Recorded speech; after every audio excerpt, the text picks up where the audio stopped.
I'm Jim Peterson, and I serve on the board of directors for AOF, among other things.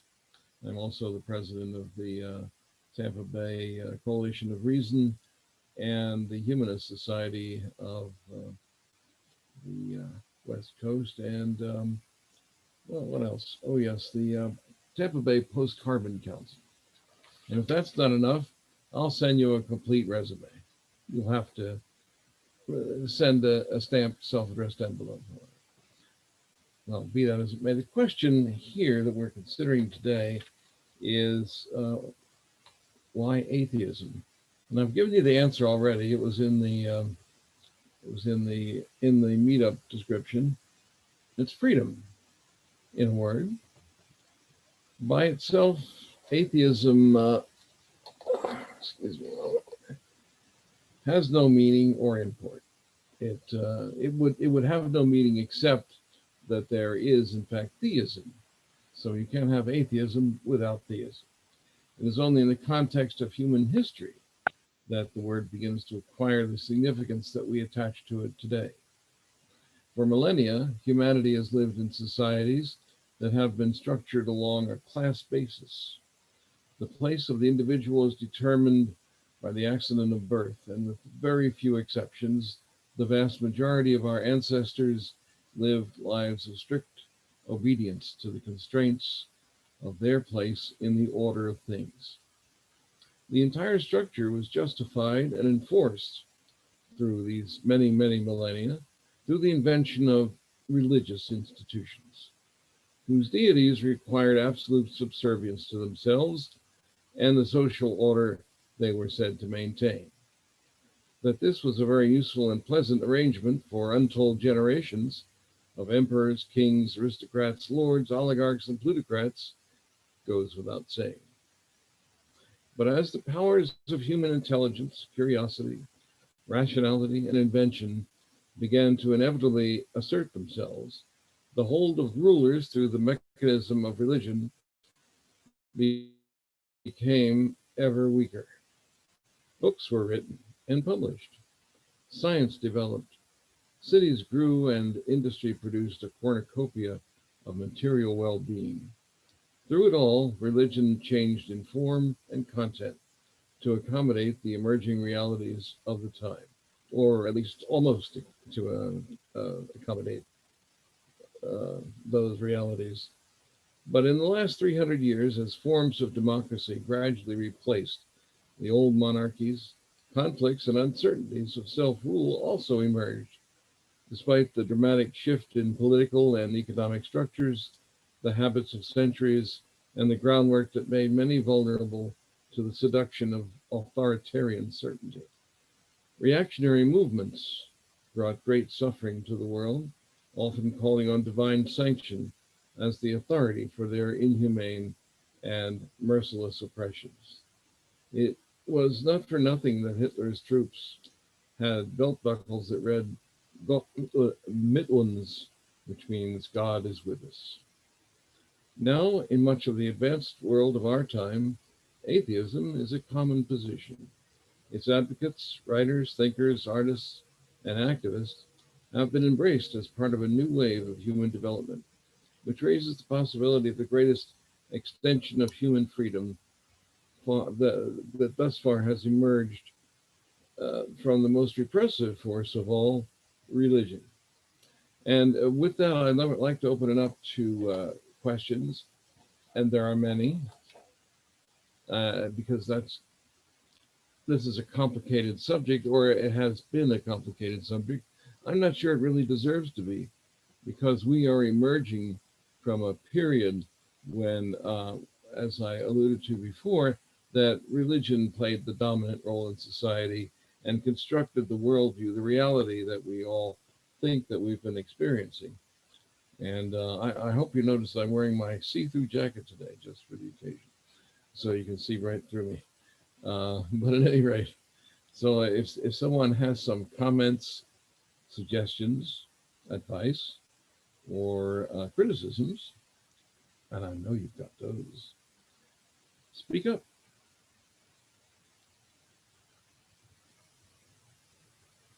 I can't believe no one has something to say. Hello, everyone. I have a lot of background noise in my house at the moment because we have visitors, and I'm going to have to stay muted for the time being. Oh, no. I was counting on you, Jim. I know it's a disaster.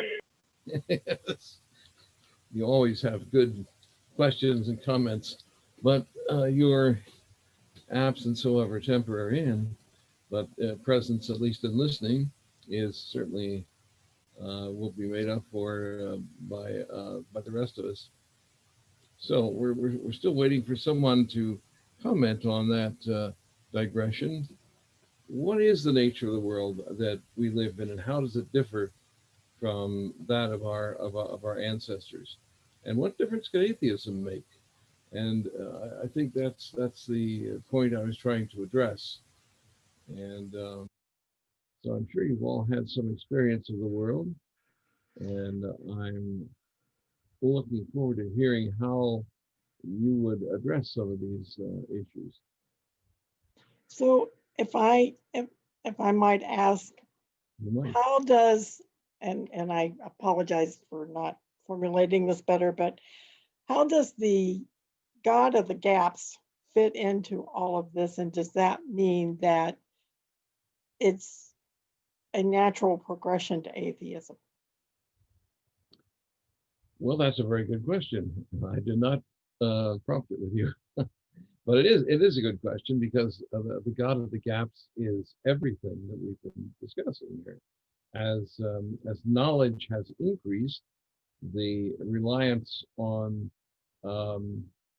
religious ideas and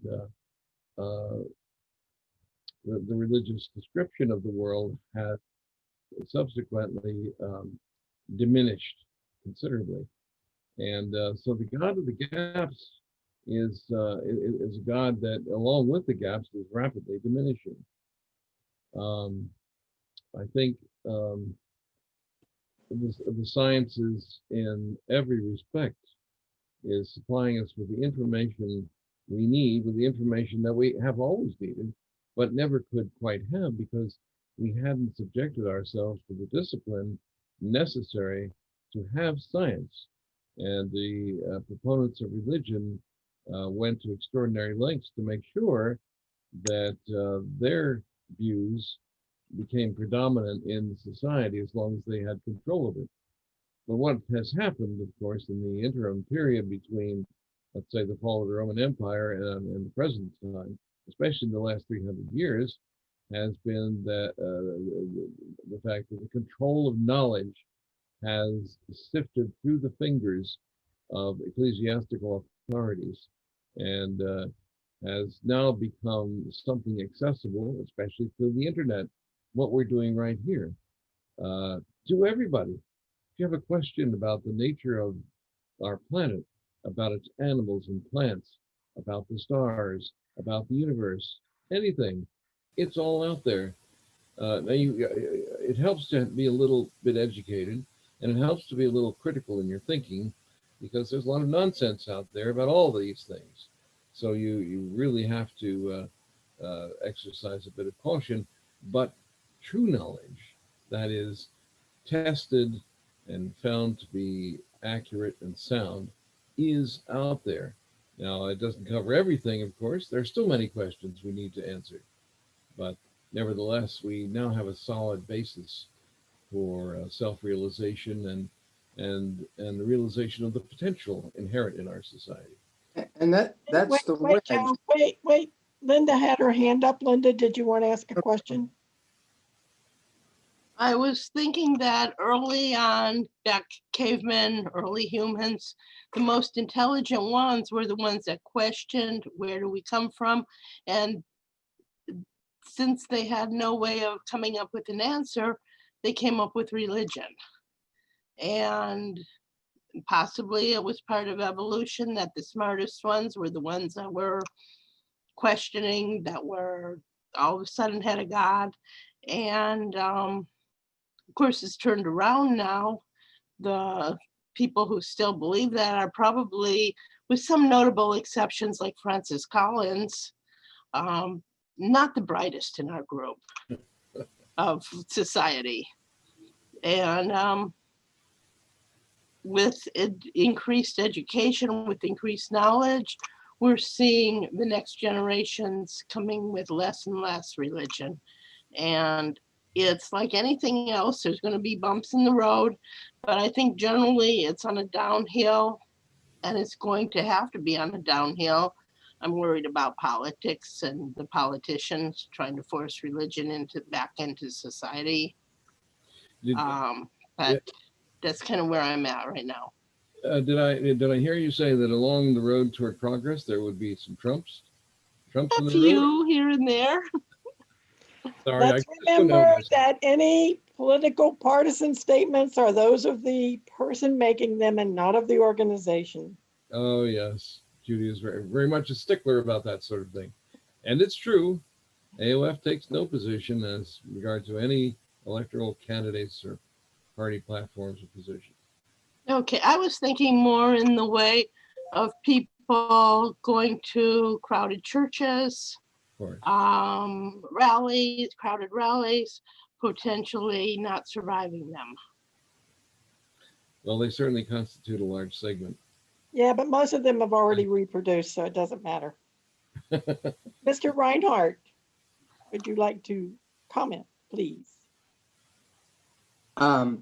Yeah, I wanted to comment on where we are, as Jim was suggesting a minute or two ago, and the fact that we are where we are, frankly, because of religion.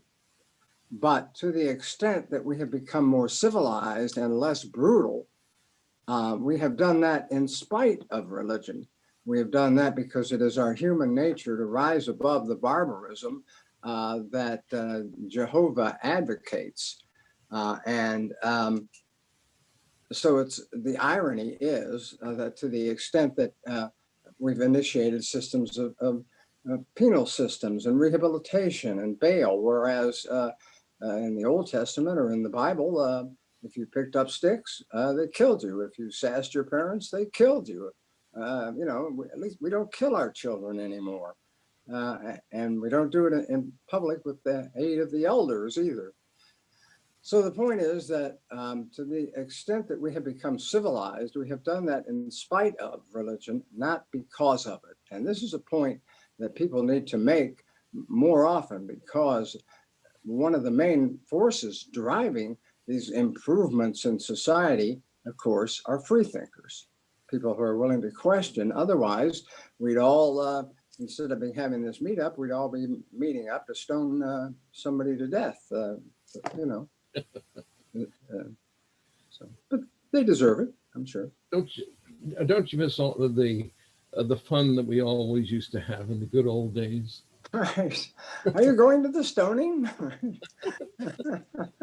Mr. Norsworthy has his hand up unless you want to make a comment in response to Joe. Joe, the first thing that came to my mind when you said that was what just happened in Paris. Yeah. The teacher who was beheaded because he made fun of, or seemed to be making fun of, Muhammad. So we haven't really come quite as far, I think, as you would like to suggest.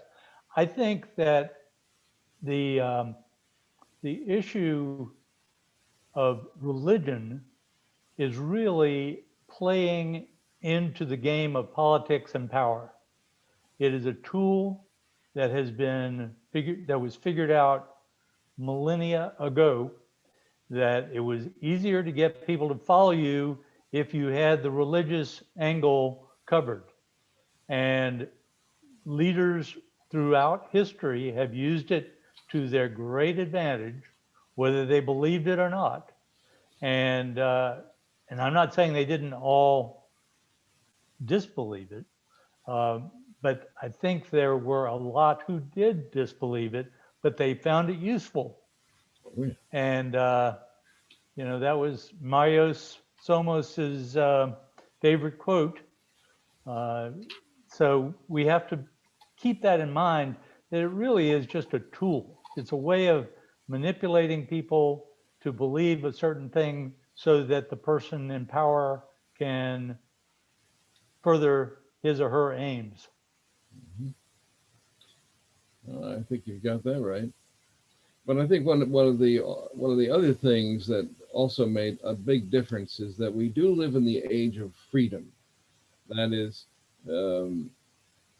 it's kind of an ancient dream, actually, but only realized for very, very few people in ancient times, and increasingly as we go forward through times.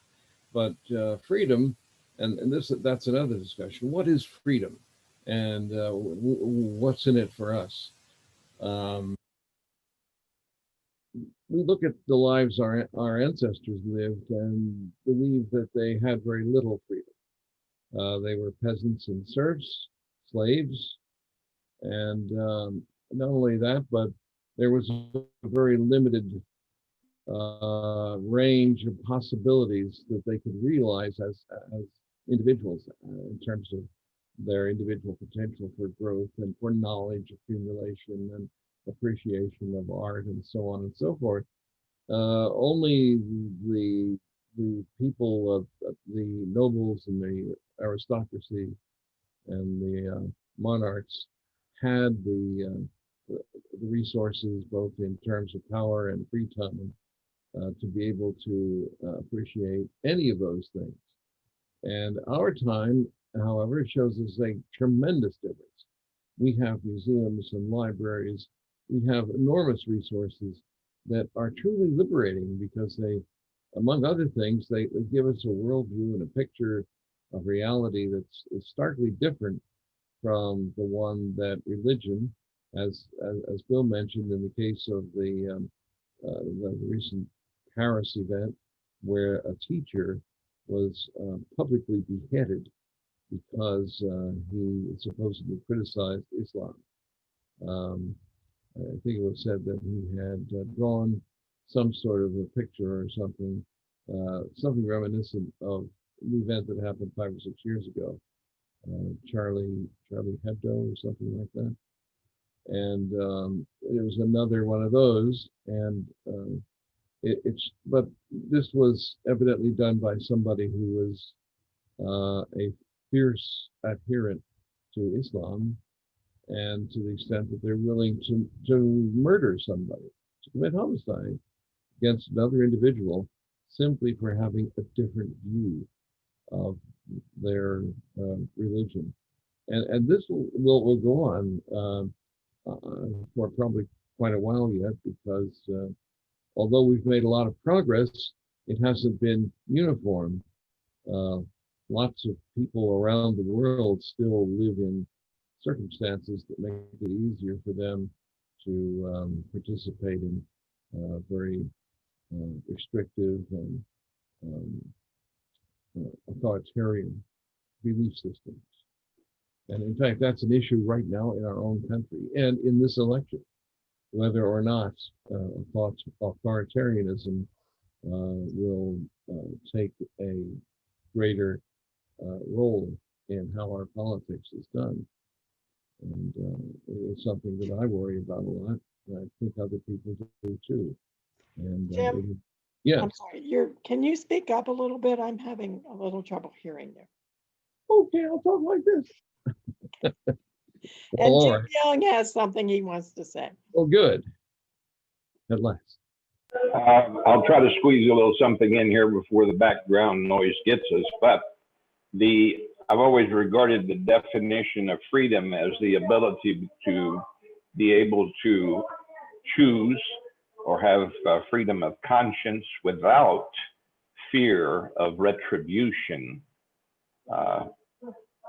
And of course, we have that fear constantly. People around the world are in fear that if they actually exercise freedom of conscience, state their beliefs or opinions, exercise those beliefs, that they might be harmed in some way. And there is obviously a community of people who are willing to perpetrate that harm. I liked what Joe Reinhardt offered, because the struggle. Oh, I'm frozen.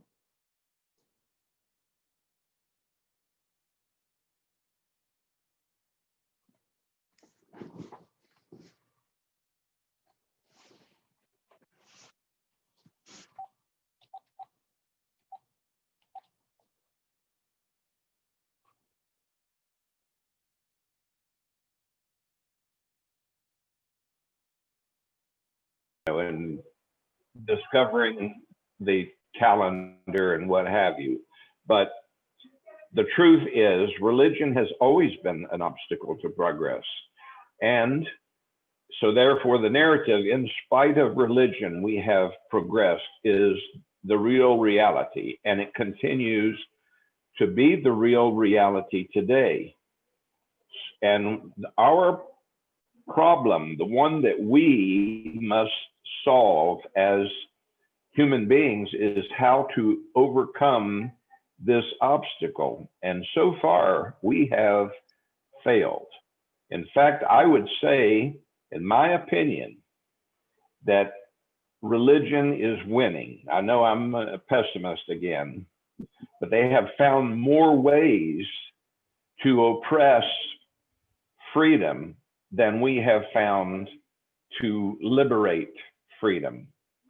So even today, they control the airwaves, they control the media, they control the schools, they control the government, they control all of the voices, and people who are skeptical or who disagree are intimidated into silence.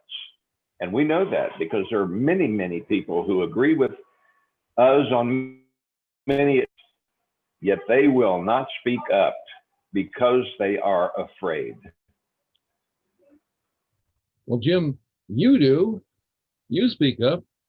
And I think I'm taking a more optimistic view on that. I stood in front, don't forget that I stood in front of Idlewild Baptist Church with a sign that said, "Stop Christian Fascism. Jesus isn't coming."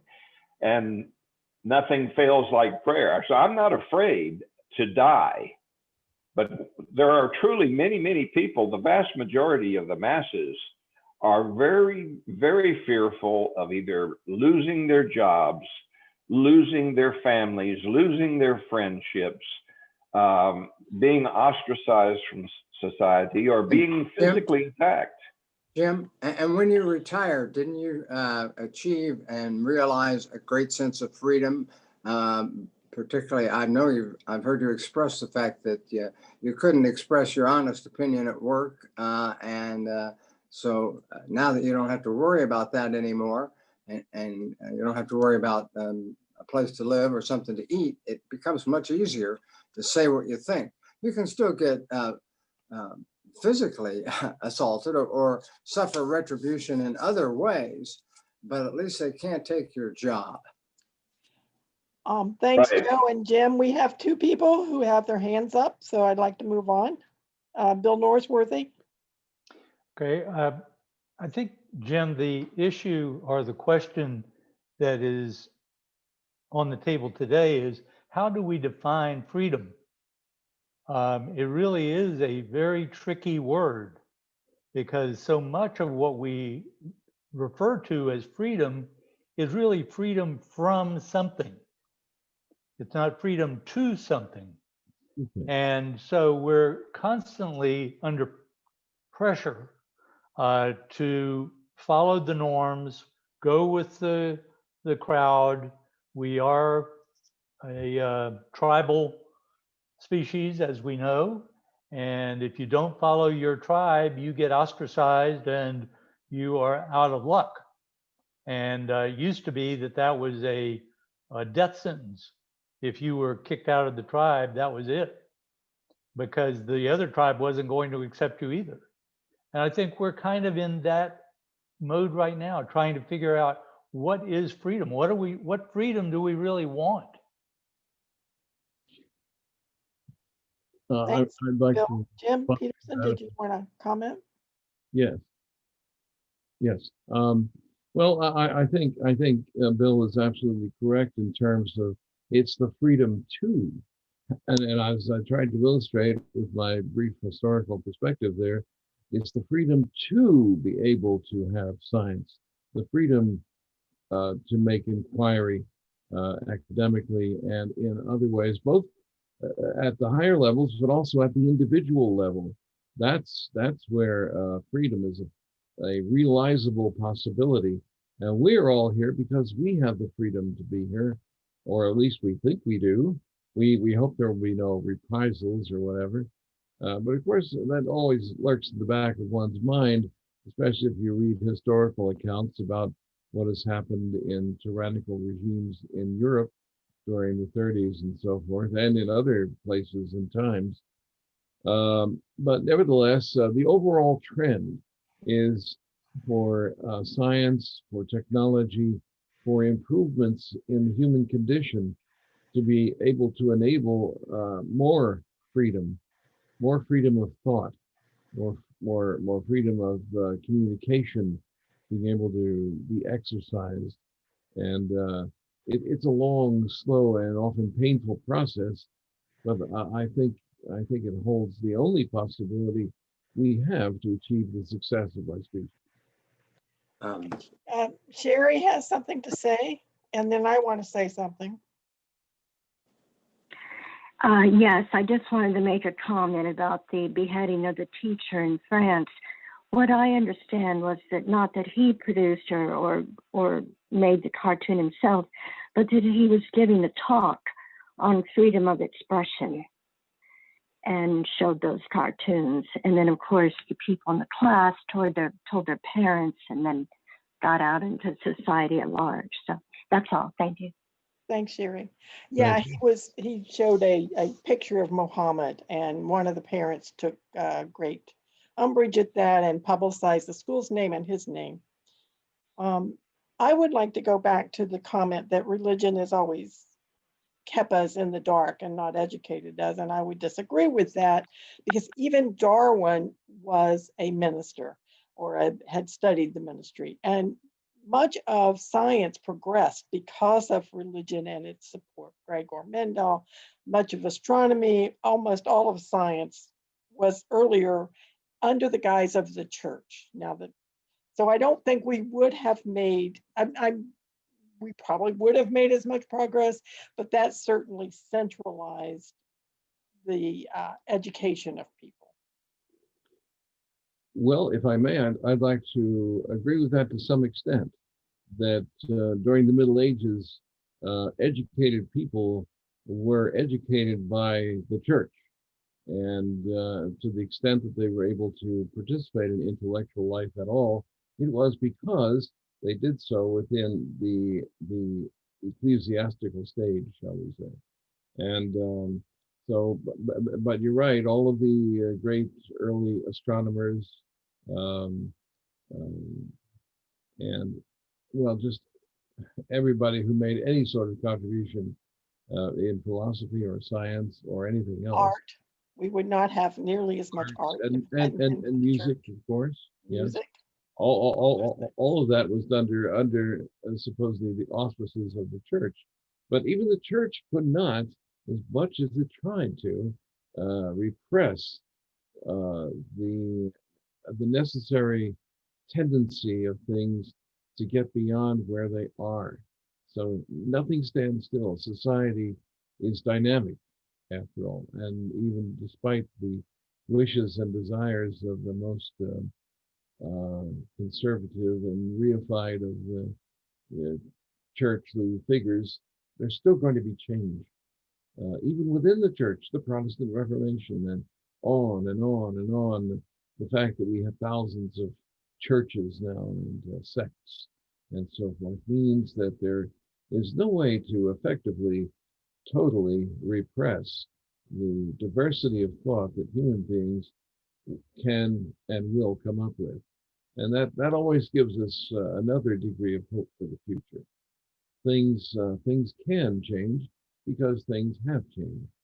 Whether they will change in time sufficiently to overcome some of the problems that we've been creating for ourselves, especially on the issue of climate and so forth, and the natural world. Well, that's another question. But in terms of humanity's ability to grow and progress, I have some confidence that it has been and continues to be possible. Jim Young, you had something else you wanted to say? Yes, I'd like to return back to the definition of freedom.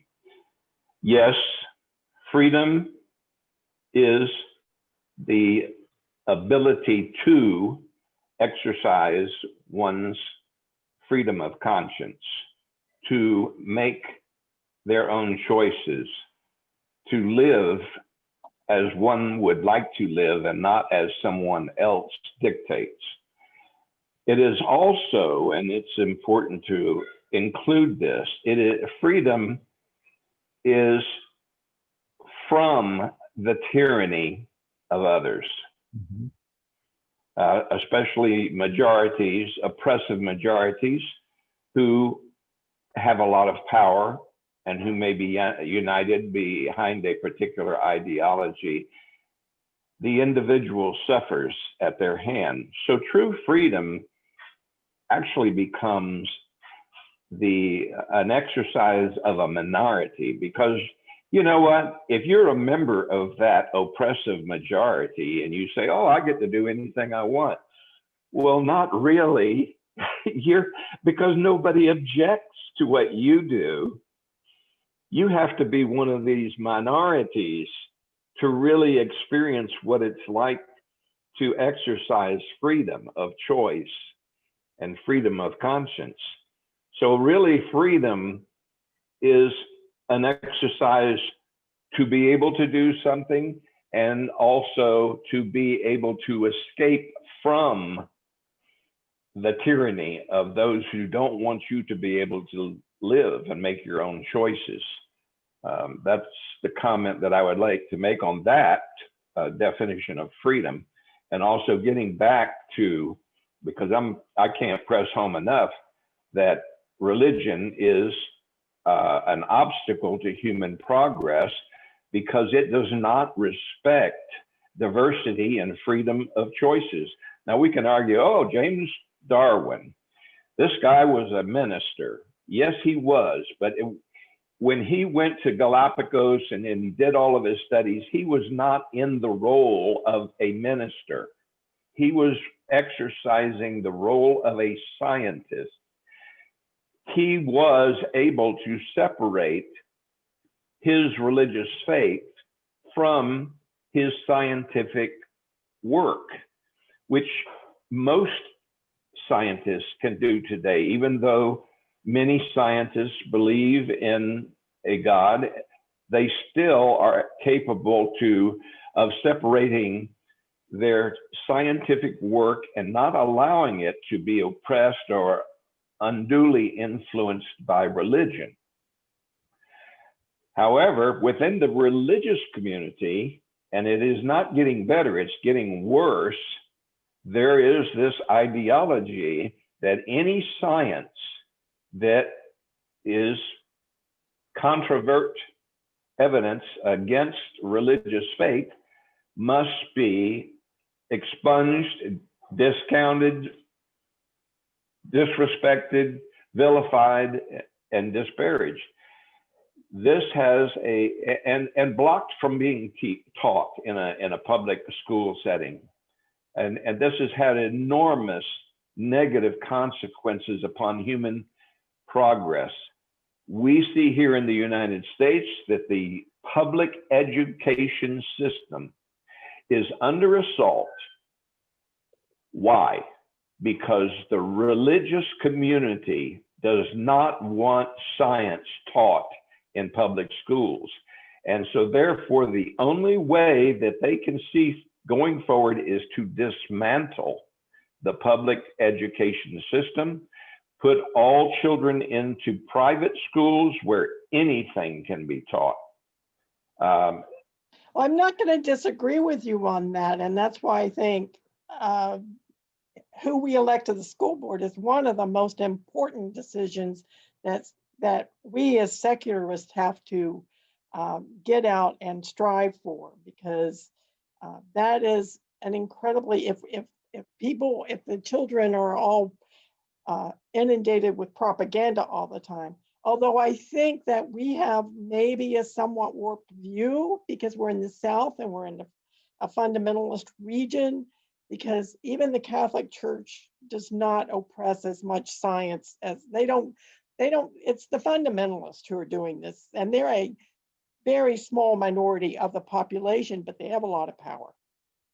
I disagree that they're a small minority. Oh, they are a small They minority. they are a lot bigger than you think, because first of all, the religious community is more than happy to support their agendas of the fanatical community, religious community. The Catholic Church is also a fundamentalist religious community. They are intolerant of others who are different. And I find no contribution other than architecture and art and music that religion has contributed to the human condition.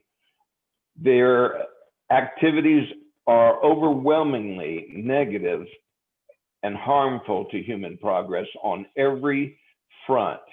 And by controlling children, they control the future. I'm looking for how do we get out from under the oppressive hand of the religious community? Good question. Mr. Norsworthy, you have a comment to make. And I then have the Jim answer. Peterson, you can come back. I have the answer. Okay, good. It's called separation of church and state. And it's a great concept. Somebody should really try it. Yes. We've been talking about it for a long time, but we really have never truly practiced it. And I think it is very difficult for government to function in the way human beings work to not have a merger of the power of religion and the power of the state. Because as Jim was just saying, religion wants to control everything. They want to have everybody believe what they believe. And especially in Islam, where if you question anything, you're subject to being beheaded because you disagree. And I'm not saying Christianity at this point is at that level, but it certainly has been in the past. And it was pulled back somewhat by the European power struggle that took place. And everybody began to realize that they were going to kill each other off if they kept fighting. And so they backed off of it and said, okay, let's let each country decide for itself and we won't fight. The 30 Years' War. And so that is what informed the founding fathers of the United States and built into the Constitution the idea of separation of church and state. And it has taken a little over 200 years for the religionists to figure out how to manipulate that to their advantage. So I think Jim's skepticism about the ability to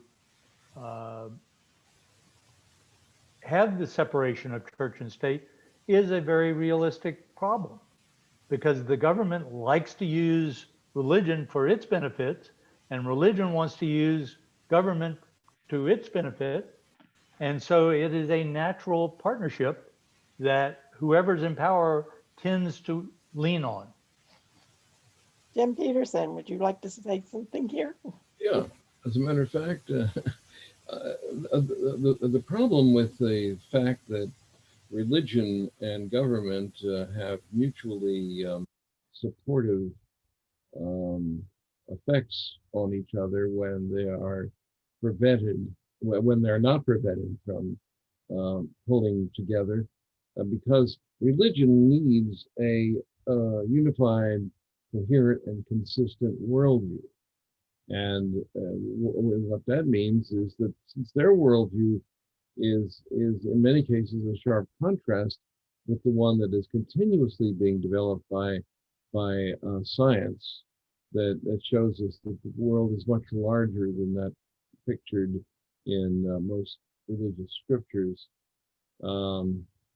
That because they wish to control government, as has been pointed out previously, through such devices as the Creation Institute, where they support an archaic, almost demented view of human and animal and geologic evolution, that science becomes, because it's taught in the public schools, it becomes something which can be attacked by religion. And if they have a tremendous influence in government, then that influence will in turn affect science and will, they hope, displace the increasing secularization that we see. But I'm not, although I think we still have enormous problems, as everyone knows, especially Jim and Bill Norsworthy. Well, everybody knows it actually. I give everybody credit for that. But we still have an overall impetus that's leaning in a decidedly progressive direction.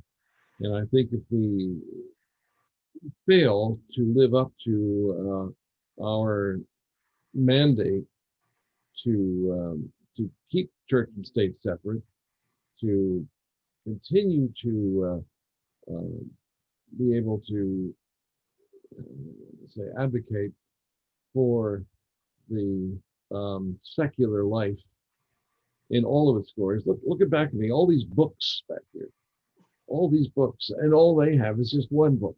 We have all the rest. So all the enormous impetus of knowledge, it rests with us, not with them. And they cannot really ever fully succeed as long as there is human curiosity and inventiveness. However, I would like to point out a rather minor little inconsistency here, and that is, even though we were founded as a secular government, it was only 100 years ago that women were given the right to vote, and even less time than that for women of color to be given the right to vote, even under a so-called secular government. So secularity is not the be-all and end-all to answer all the questions, because they're still oppressing women at considerable If pressure. I may interject, Yes, even Jim, though coming back to the you. country was founded as a secular nation, patriarchal inequality was born and fostered, nurtured by religious communities from which Americans came. It's essentially a holdover negative characteristic that yes, it is. No, Yes, it because is. the atheist community is rife with sexism, rife with it. Yes, it is. And it's a holdover from religious influence, because people live in communities where the communities are rife with this ideology. I wanted to comment on the oppression of non-believers. Over a decade ago, I was horrified to read in a publication put out by Americans United for Separation of Church and State of legislation proposed in Congress to enact blasphemy laws in the United States of America. I have been shocked to learn that in the UK, they actually do have blasphemy laws on the books in the UK, a country where I thought that free speech was much like here in America. I'm appalled that many nations that are members of the United Nations would not sign on to the Universal Declaration of Human Rights because it did not include a provision that governments could enact blasphemy laws and punish people. And the who US never dare. signed that either. The US Huh? never signed it. The United States never signed it. Well, I don't know what the reason the United States didn't sign it, but I know that many of the Islamic countries would not sign it because they want to oppress people simply because they refuse to go along with the religion. But it's still illegal, I think, in 7 states for an atheist Well, to be on the whatever. ballot. But I'm reminded in the books. United States of America, who is burning books? Who is the community that bans books? Who is trying to suppress diverse ideas? It is not the secular community. It is the religious community. The religious community is a community of tyranny. There is no way you can get around that when you examine it. And tyranny is always going to be harmful to human progress.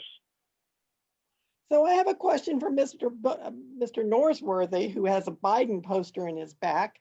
Do you think that Biden, a good Catholic boy, is going to oppress us the way other people, other religious groups have oppressed us?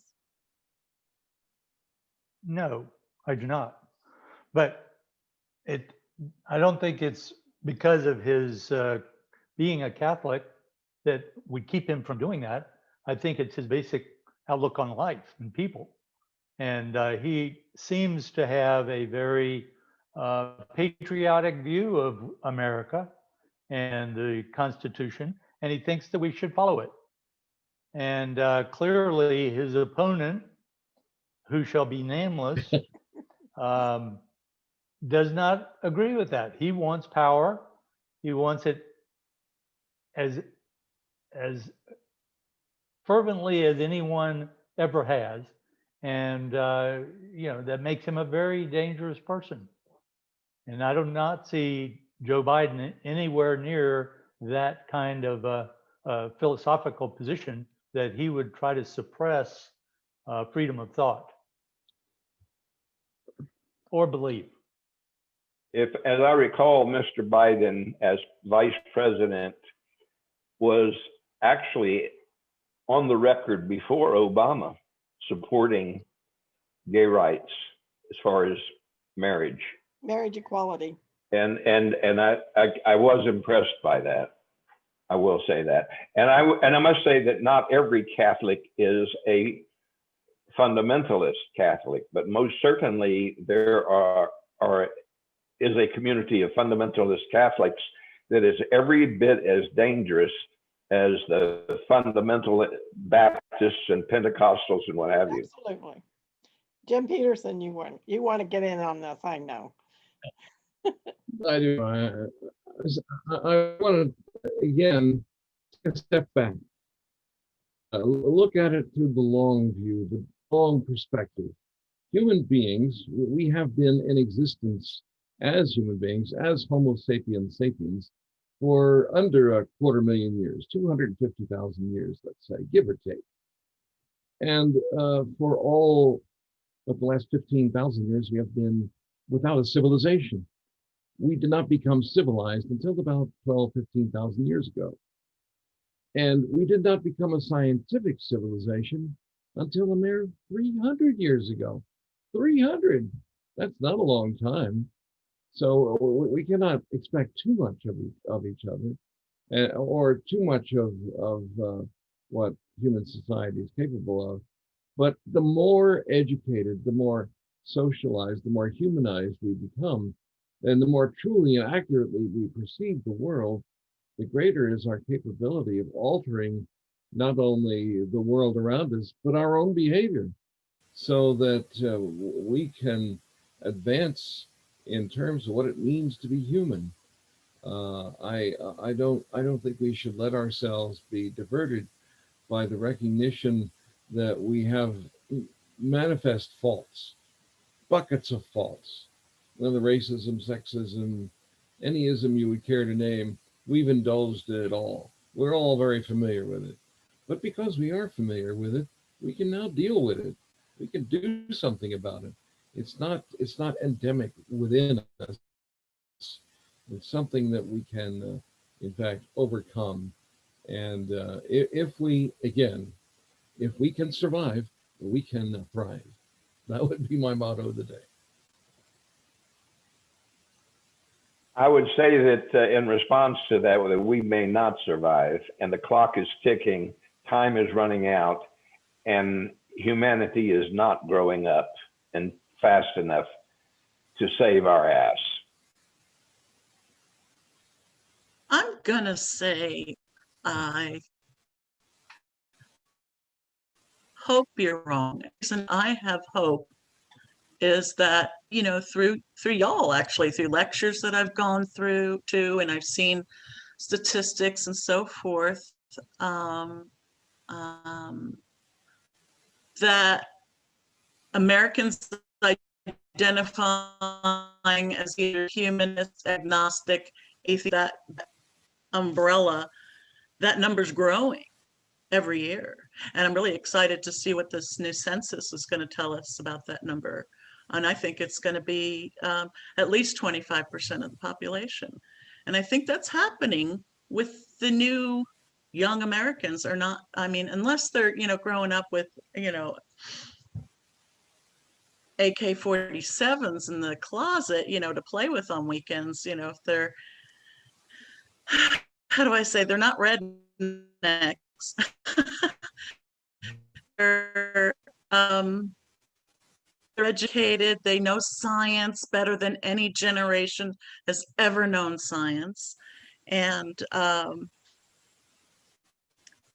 they're forward thinkers. I think there are some residual, and I think it's gonna shrink. And James, think that positive. It's going to shrink. It has shrunk. That I think that those numbers are not as high as they used to be.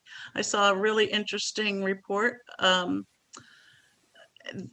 the guy who was running the evangelical lobby and had been for 40 years. He resigned because he cannot support Trump. You know, and I'm like, okay, what does that mean to me as an atheist? That somebody's breaking with the ranks, somebody high up there. That's what it means to me. I don't care that he doesn't like Trump. But the fact that he's willing to say it's wrong. Sorry, folks, it's wrong. And I can't do it. I can't do it. John Bolton came out and said he's probably just not going to vote. You know, that's great. You know, even these small steps are I'm feeling optimistic. I'm sorry. I would love to be wrong myself, Amy, and I appreciate your comments. Okay. However, When you look at the statistics, atheists, agnostic, and humanists and nuns are a larger part of the population than fundamentalist Christians. okay, I looked at the statistics this morning, in fact, and the question that I was researching is, what is the present human population on planet Earth, and what does the scientific community, not just bullshit artists like Jim Young, what does the scientific community say as a consensus that the Earth is capable of sustaining? What size human population is the Earth capable of sustaining on an ongoing basis? The answer varied somewhat, but I got essentially the answer 1.5 to 2 billion people. We're already at 7.8. By 2050, it's projected to be somewhere between 8 and 10 billion. We're not stopping. We're not slowing down. If we don't get our act together, we're done. If we hadn't been through this And I in don't, the seventies, I don't see us getting population our act together. explosion, and all through this, we were doomed then, we're doomed now. I don't believe it. There's going to be And we are. I don't believe it. I think there's going to be There's a not enough. There's not enough clean water for the population. Most people on planet Earth are drinking dirty water, There wasn't enough unhealthy food water. in the They're breathing 70s for this unhealthy air. And the majority of people on planet Earth are under fed. They don't have enough to eat. We can say, oh, it looks pretty good to me because I have food, I got clean water, I got everything I need. Yes, it does look that way, but you don't see what the other people see that don't have that. And You forget I believe I in grew up a science. coal If a mining scientist town, tells Jim. me, if a scientist tells me that the Earth is capable of sustaining 2 billion and we're already 7.8, something better change. And climate is ringing the bell just as loud as it can, climate change. Most of the animals on planet Earth may go extinct because of human activity. And if that happens, it could cause the collapse of human life as we know it. Jim Peterson wants to jump in, and then Linda has her hand up. Oh, I look forward to that. Well, anyway, yeah, I agree that Jim has identified some rather severe problems, shall we say. And it's true that the Earth's carrying capacity is much smaller than had been previously anticipated in terms of sustaining a world in which the necessary resources can be available to make a good life for those who live here. And that, after all, is ultimately our aim, I think, as I think most people would agree. But there are far too many. And so our problem is how to limit the population, but do it humanely and in such a way that we can have a sustainable civilization and one which can be rewarding for those who live here, and at the same time maintain the ability of the earth to be able to carry us, shall we say. We've already done substantial damage, it's true, but still, even with all that, there's not a way out. I mean, there is no, I didn't mean that way. There is not a limitation on the possibility that we can come up with something to show us that there is a way out. That's what I'm trying to say. And so I think that we should remain optimistic. I don't think, if you look at the conditions around the world now, we see aging populations throughout Asia, for instance, in Japan and in China particularly, and in other places as well. So there are substantially diminishing needs because of that, and because our technology has made it possible for us to make more with less, so to speak, and we can use our resources more efficiently, that it is still entirely possible that we could squeak by this lump in the population that's heading our way, to be able to still humanely accommodate everyone, but yet still assure a human future for those who will come after. Linda, it's your turn.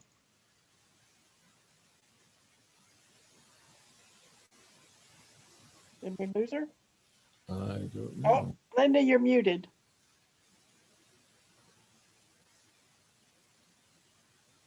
Okay, good. I got it. I think we have to be careful on what we read and what we observe. James said he read something that says the earth can't survive or hold more than 2 billion people, but we're close to 8 billion. So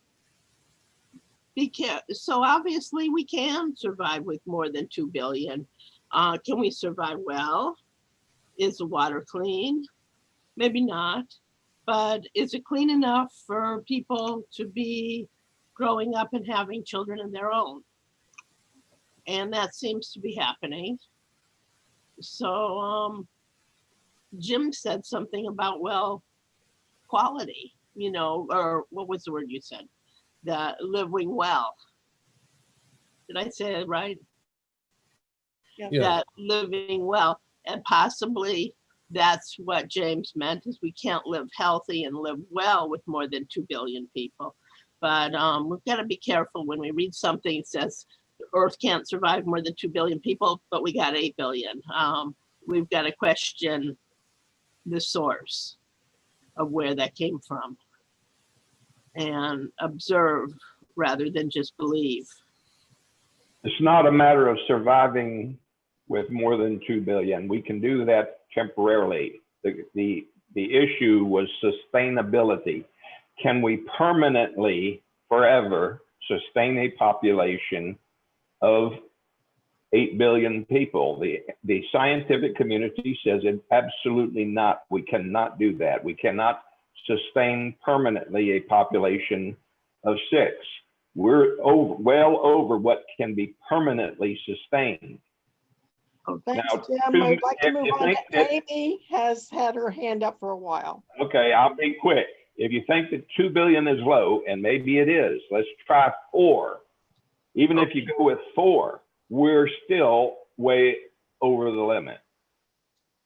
My question then is, and I'm glad you clarified that, I understand that better now what you were saying, is what will happen if we don't sustain it? Are we going to have a huge die-off? Is COVID one of our factors? Can I answer that question? Yes, Judy? quickly. We have. All right, I'll do it people who wanna quickly. talk. If we go over what is sustainable, the ecology of the earth will be so negatively affected that it will collapse. The oceans will die, plant life will die, animal life will die. There will be an enormous major extinction of all life on earth, including human life. And that is why climate change is so alarming, because this is a wake-up call telling us that is where we're headed. For the Thank ones you, who Jim. listen, I'm sorry, Linda, go ahead. for the ones who listen and pay attention to it. Okay, Amy, it's your turn. Well, throughout this conversation, I've heard the word we and used a lot. And in some cases, I think earlier when Joe was talking about the progress that some religions have made, we're not stoning our families anymore. But you know what? We are. If we consider we as the world, there are still places that people are getting stoned, you know, that people are beheaded for, you know, saying the wrong thing. So it just depends, I think. But if you talk about America and the freedoms we have here, and I'm pretty focused on that, given the time of year we're in and the election cycle.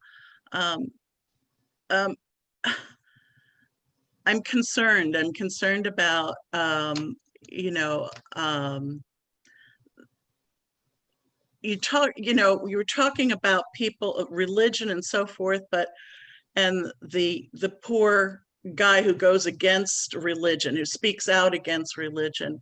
But then there's the people who'll step in and co-opt religion, you know? I mean, pardon me, but I just finished reading a book that said Donald Trump's never had any kind of religious background at all. His father was a Norman Vincent Peale nudnik. Sorry for lack of anything else appropriate. You know, and here he is, Bible, you know, just take a picture of me with the Bible. You know, that's all we need is PR.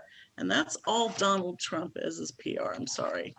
And it worries me though, because he's got these folks, you know, holding hands with him. And it is scary, I think so. But I think we also have to look to say we've come a long way. I think There's still fights to be fought out there for sure. Absolutely. And we'll get to them, but I don't want to think about 2 billion versus 8 billion, because it sounds like we are beyond the point of no return at this point. Or is that right? Yeah, beyond the point of no return. And I can't live with that in my head. I've got to think that, you know, every day we can make it better for somebody else that we know, or that even that we don't know. We can improve our world, whether it's through a donation or a kind gesture. I don't know. I don't know how else to do it. I mean, the thing, you know, there was something on the news the other day where they were talking about Antifa, and they're saying there is no organization, it's a philosophy, you know, like I'm a socialist or something like that, but you know, it's just you're anti-fascist. And there can be different people who identify with that philosophy, but it's not an organization per se. And I think the same thing is true of atheists, that we're not an organization, we're just, our philosophy is just different, that's all. And the only time it seems we get together is to battle against people who are, we have to have some atheist holidays, because we have all these, you know, combative situations with school boards and what have you. I don't know, atheism, it's hard for us to make a difference, I think. That's all I'm Thank you, saying. Amy. Bill Northworthy, you had your hand up. Okay, I have two things. First of all, there is pretty good evidence that population of humans is actually declining in many, many parts of the world, especially in economically developed parts of the world, Europe, Japan, Oh, good. United States, and economic development facilitates smaller population. And some projections are that we will actually have a fairly steep decline in population within the next 100 to 150 years because of that, because economic development doesn't require lots of children, where the agricultural world did. So I think there is some reason to hope that for the long haul that Jim's talking about, that we really will have a much smaller population. The other thing I'd like to ask is of Alejandra, since you are the sole representative of a whole generation here tonight, I'd be interested to hear your thoughts about some of these issues. Excuse me, about what? About these issues of that we've been talking about, freedom Yeah. and its implications to your future. So I would define freedom as the opportunity to choose, right? Like James said. But what we haven't said is that it's the opportunity to choose every opportunity, not just one. So freedom is, for example, if a person wants to practice a religion, freedom isn't just being able to practice Buddhism, Islam, or Christianity, but freedom to practice every single religion if they choose to. And true freedom is not being judged. So like someone said, not having fear of the opportunity one decides to take. I hope that more young people like me, I'm 18 by the way, so more people my age, teenagers, decide to take the opportunity to be curious and skeptical, and I do wish that the population shrinks too. I'm an anti-natalist. Like I wish my generation doesn't have a lot of kids, because it's really bad for the environment. And one of the best things we can do right now is to stop having kids. So yeah, I guess that's everything that I can report. Thank you. Yes, indeed. Bill, did you have anything else you wanted to add? No, that Okay. covers me for now. Thank you. Sherry, you had something you wanted to contribute? Yes, can you hear me? Yes. Okay. A little bit of fluff first. We were talking about how you can be in music and be involved in religion. Or when I was at the Clearwater Unitarian Universalist congregation in the early 80s, we had a choir director named Louis Weikart, and he was always telling us that these musicians, these especially classical musicians, their main job, they had their main job through the church, but all the great music they produced either for the church or while they had their financial means through the church, they weren't necessarily that religious themselves. So then in the early or late 80s, early 90s, I decided I had the freedom of choice to become a hypocrite, and I did, and I would not do it again. But I was on staff because I became an atheist when I was 22. So, and I'm much older now. But then I was on staff for Trinity Presbyterian. It was not my main profession. It was a sideline. But I wanted to do the music, and I was playing for a youth choir. I had never gotten to do rock and roll or rock, and we were doing that. And it was just a wonderful musical experience. And before I also wanted to say, and I want to come back to that. Sorry, I'm a little disjointed here. I have gotten to do the Rudder Requiem with the leader of the Mormon Tabernacle Choir. I did it in St. Petersburg, but he came there, Gerald Otley. I got to do the Mozart Requiem again in St. Petersburg, but the director was Sir David Wilcox of England, who was their most famous choral director, did Diana and Charles' wedding. I got to do the Verdi Requiem with the Florida Orchestra, and great experiences. And I'm thinking, all the religion and that, but the music is so wonderful. That I would do again gladly.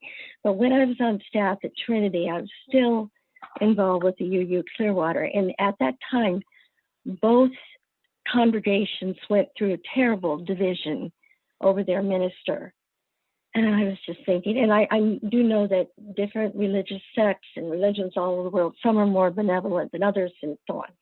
But I just thought, oh my gosh, if people are like-minded groups can be this antagonistic toward each other, how can we survive? And then going on, Bill and I are in a group called News and Views, and we have a minister there, former minister of a United Methodist church for years. And I don't know when in his journey, but he definitely pulled away from religion, but I think stayed in it and did some good, even though he was maybe no longer a believer.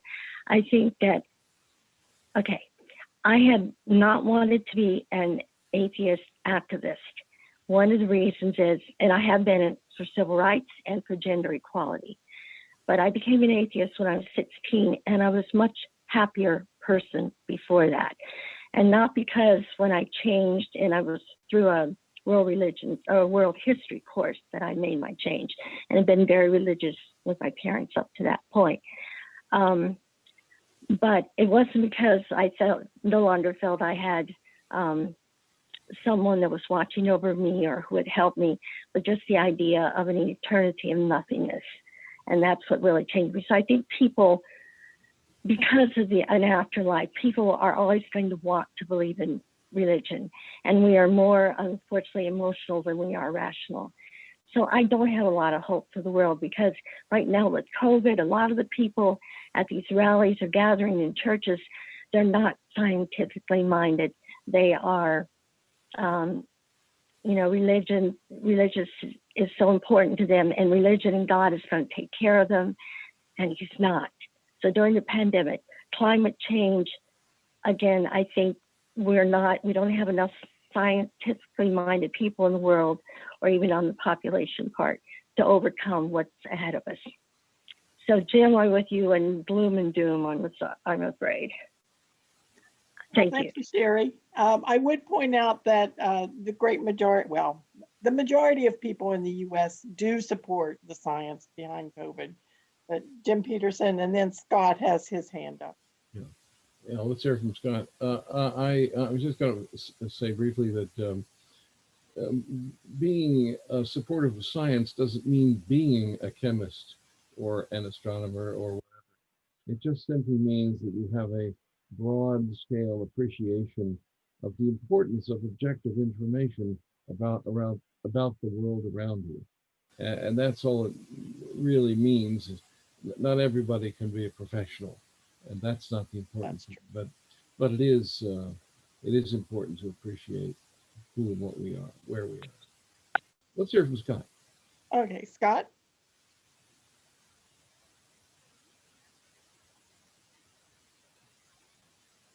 Scott, are you muted? I don't see anything. I don't see anything either. You fell asleep? I don't see how. All right, Amy wanted to say something else, and then I'm going to make a comment too.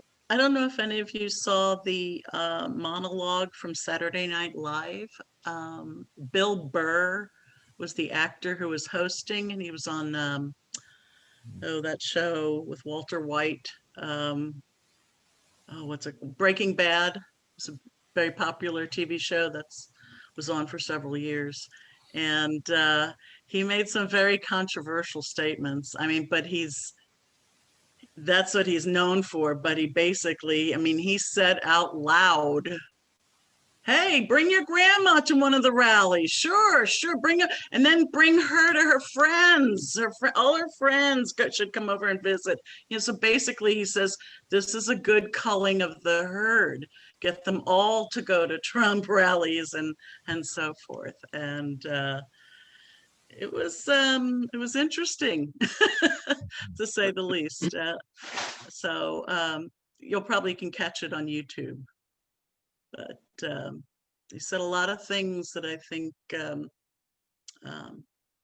have been holding back on. So it was very controversial. But I loved it. I saw it. It was You great. did. I thought it was too. He just said some nasty things about women then, about white women. So Co-opting the woke movement, Right. I'd like to, if Scott is willing, he had his hand up a very long time. I sure would like to hear what if he's back, sure. wanted to say. He doesn't have any sound on, and he doesn't have a camera on, so I'm not sure that we can hear him. But he's welcome to jump in. Okay. And we're getting close to the end of the meeting. So I do want to make sure we bring it to an end, to a conclusion. And I forgot what I was going to say. One thing I wanted to say is that, yes, the population is a problem, but we have to look at this country and the resources we use, which is given our population in the world, the amount of resources we use is considerably more than what other parts of the world are doing. And we need to look at ourselves before we start talking about people not having babies. Not that I disagree with that, and I don't disagree with a lot of what Jim Young said, but we need to not be quite so privileged in our views of things. And I know that's going to be a politically correct time bomb, but it is what it is, because we contribute much more to the pollution than much of the rest of the world. Jim Peterson, I'll let you wind it up. Oh, you mean wind it down? Wind it down, sorry.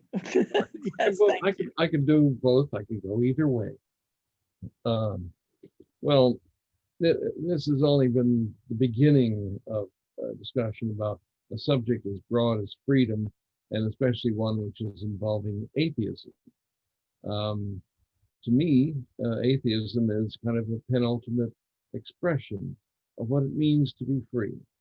And so for those of us here who've been leading relatively free lives, and I hope you will all continue to lead free lives.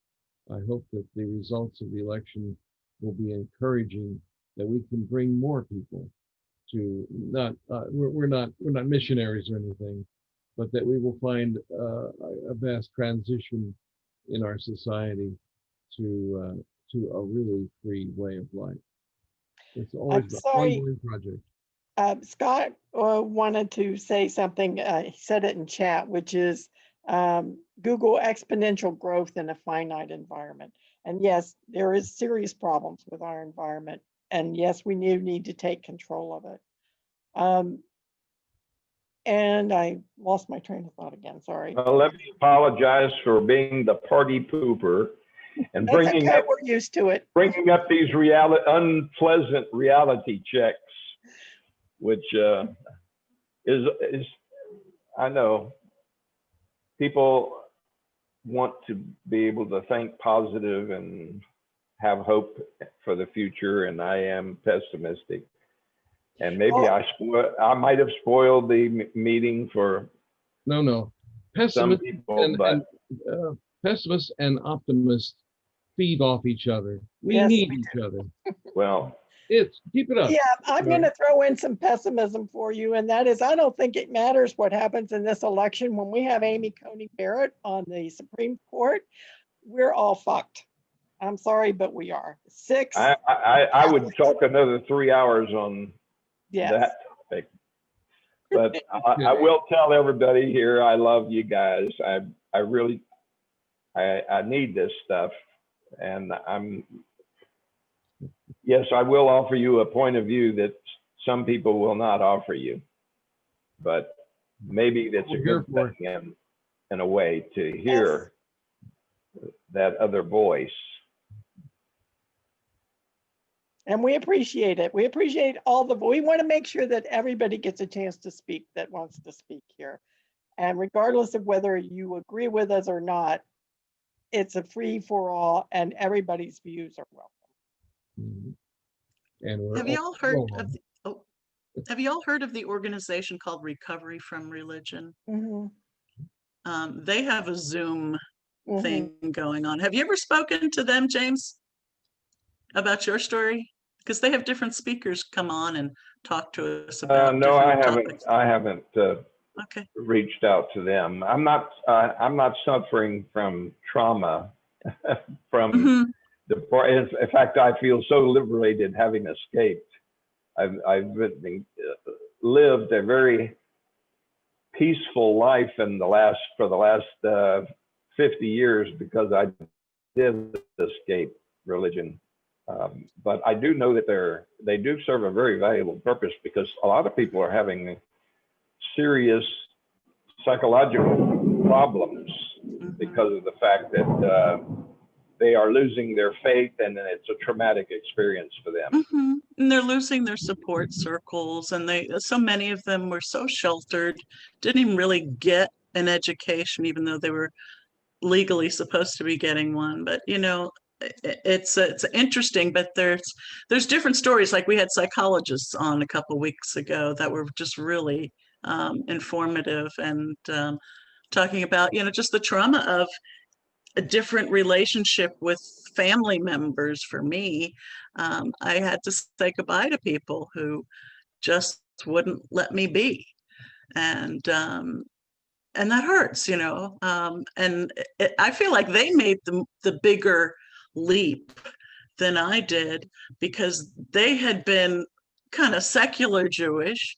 That's what I grew up with them, best buddies with my cousin, love his wife, and then they decide to become Orthodox all of a sudden, and I'm like, okay, well, go ahead, do your thing. And then I came out to them as atheists, and they're brokenhearted. But after a while, I just can't deal with that kind of, so I had to say bye for now, We've had to say bye to Trump's relatives. We were in training just think about this. We came out as atheists. We lost a lot of friends. I'm losing more friends because of Trumpsterism. So there you go. It's just it's a belief system that they can't change, and that's all. Yeah, whatever. You see, we're all set. Yeah. That's Yeah, why we're but all here. It's still I want to say to one make, thing to Yeah. Rick O'Keefe.